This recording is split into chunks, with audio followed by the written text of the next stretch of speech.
안녕하세요. 요즘 몽골에 대한 관심이 높아지고 있는데요. 특히 몽골 여행을 생각하시는 분들이 꽤 많은 것 같습니다. 오늘은 몽골 여행을 오시는 분들뿐만 아니라 한 달살이, 사업, 취업, 봉사활동, 유학 등을 생각하시는 분들께 도움을 드리고자 영상을 만들어봤어요. 이름하여 몽골 생활하면서 느끼는 단점 5가지. 물론 이 단점을 극복할 수 있는 꿀팁도 준비했어요. 조금이라도 도움이 되었으면 좋겠습니다.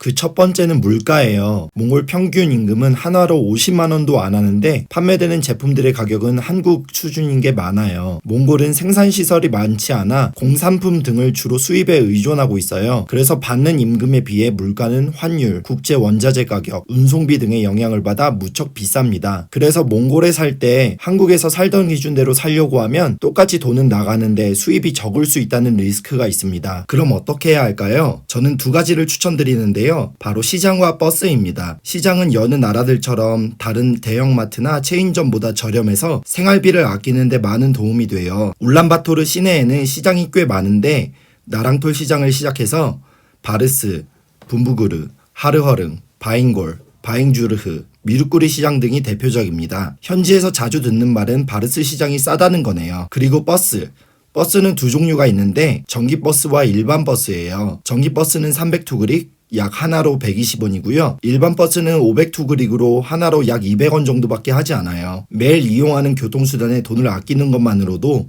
생활비 절약에 큰 도움이 된답니다. 2번째는 음식이에요. 많은 분들이 몽골에 오셔서 고기를 중심으로 한 식생활에 힘들어 하시는데요. 특히 몽골의 주식인 양고기는 특유의 향이 있어서 기피하시는 분들이 많아요. 근데 이 고기가 볶음면인 초이왕, 몽골식 만두인 보츠, 그리고 각종 국물 요리에 다 들어가는 바람에 적응하는데 꽤 힘이 들다는 이야기를 많이 들었어요. 솔직히 말하면 저도 그랬고요. 하지만 이게 정말일까요? 저는 개인적으로 일본에 살았을 때 생선을 잘 못 먹어서 힘들었었는데 한번 맛있는 걸 먹으니까 바로 적응이 되더라고요.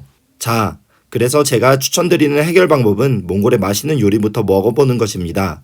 대표적인 것이 허르헉인데요. 허르헉은 양고기를 통째로 돌과 함께 찌는 요리예요. 양을 통째로 쪄버리기 때문에 단체로 먹지 않는 이상 맛보기 힘든 요리이기도 한데요. 그래도 몽골에 한번 오셨다면 강추하는 음식입니다. 그리고 하나 덧붙이자면 몽골 음식은 표준화 과정에 있다고 생각해요. 집집마다 음식 맛이 엄청 다르거든요. 그래서 저도 엄청 맛있는 초이왕이나 보츠를 먹은 경험은 아주 많답니다.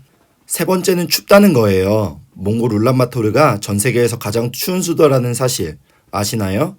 그만큼 정말 추운 곳인데 제 식대로 표현하자면 마치 냉동창고 안에 들어간 느낌이랄까요? 겨울 평균 기온이 영하 20도로 내려가는 건 우스운 일이에요.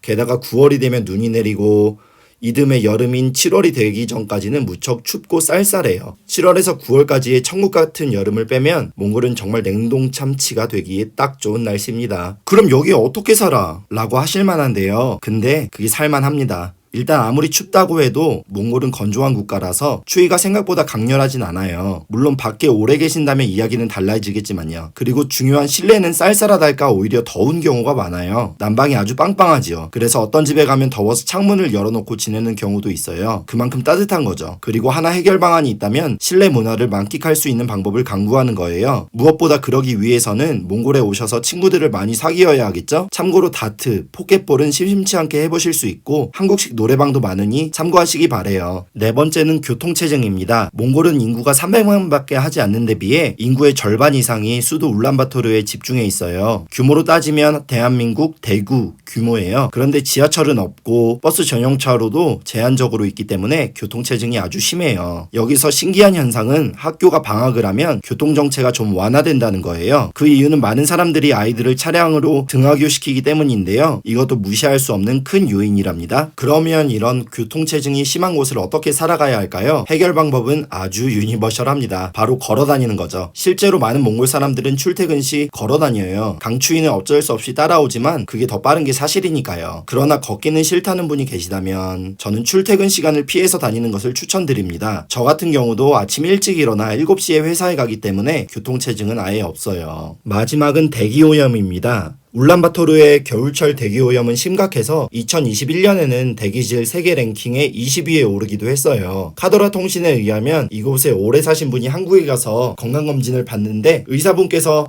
담배 피우세요? 라는 질문을 했다고 하네요. 그 정도로 안 좋다는 이야기인 것 같습니다. 그럼 이 부분에 대한 대책은 무엇일까요? 솔직히 울란바토르에 사는 이상 100% 대기오염과 완전히 분리된 채로 살 수는 없어요. 그렇지만 방법이 아예 없는 것은 아닙니다. 바로 이런 매연이 적은 지역에서 사는 방법인데요. 주로 시내 중심에서 북쪽 지역인 종아일, 산사르는 오염이 심하기 때문에 남쪽 지역인 항올, 자이승, 야르막 등의 집을 구하면 한결 수월하실 것 같아요.